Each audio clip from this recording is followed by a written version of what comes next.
জুৰিয়াৰ জেঙনিত বাঘৰ সন্ত্ৰাস পথাৰত কাম কৰি থকা অৱস্থাতে দুজনকৈ লোকক বাঘৰ আক্ৰমণ সংকটজনক অৱস্থাত আহত হৈছে দুইজন লোক উন্নত চিকিৎসাৰ বাবে নগাঁৱলৈ প্ৰেৰণ ব্যক্তি দুগৰাকীক লাওখোৱাৰ পাৰ্শ্বৱৰ্তী জেঙনিত সংঘটিত হৈছে এই ঘটনাটো বাঘৰ আক্ৰমণত আহত হোৱা লোক দুজন ক্ৰমে আব্দুল আজিজ আৰু আক্তৰ আলী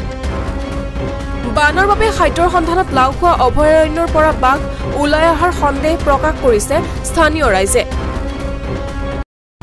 হয় মানে ৰাতিপুৱা যেতিয়া ওপৰৰ পৰা উঠিছো তেতিয়া মানে গম পাই আছো যে চিঞৰ বাখৰ চাৰিওফালে মানুহ দৌৰা দৌৰি কৰি আহিছে তেতিয়া মানে গম পাইছো যে বাঘ ওলাইছে বুলি একচুয়ালি মই বিশ্বাস কৰা নাছিলো যেতিয়া নেকি দুজন মানুহক আক্ৰমণ কৰিছে অৰ্থাৎ মানে খেতি পথাৰৰ ফালে অলপ মানে জংগল আছিল তাত মানে এই আমাৰ পিছফালে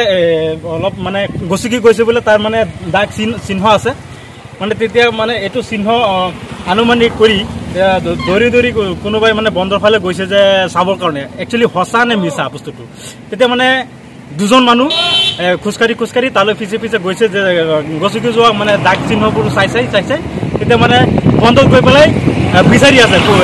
আসলতে বাঘ আছে নে নাই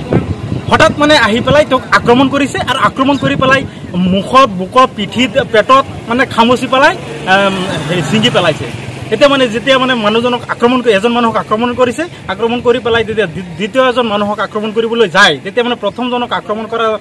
মানুহজনক মানে মানুহে টানি আজুৰি আনিবলৈ চেষ্টা কৰে চিঞৰ বাখৰ কৰিছে তেতিয়া চিঞৰ বাখৰ শুনি পেলাই দ্বিতীয়জনক আক্ৰমণ কৰাৰ সময়ত বাঘখনে মানে তেওঁক এৰি পেলাই আঁতৰি গৈছে আৰু ঠিক সেইটো সময়ত চাৰিওফালে অঞ্চল জুৰি মানে মানুহ ৰাস্তাত আহি পেলাই তেতিয়া মানে দেখিছে যে হয় একচুয়ালি হসা আৰু দুজন মানুহক আক্ৰমণ কৰিছে প্ৰথমজন মানুহক আক্ৰমণ কৰা মানুহজন হৈছে আব্দুল আজিজ আৰু দ্বিতীয়জন হৈছে আক্তৰ হুছেইন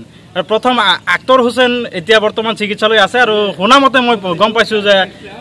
প্ৰথমজনক আক্ৰমণ কৰিছিলে সেইজন হৈছে আব্দুল আজিজ বৰ্তমান শুনিবলৈ পাইছো যে মৃত্যু হৈছে বুলি একচুয়ালি আমি এতিয়া বন বিভাগক সংবাদ মাধ্যমৰ জৰিয়তে জনাব বিচাৰিছো যে অনতিপলমে আহি পেলাই যাতে বাঘখনক উদ্ধাৰ কৰি লৈ যায় যাতে আমাৰ পৰিৱেশটো নষ্ট নহয় সমাজখন ভাল থাকে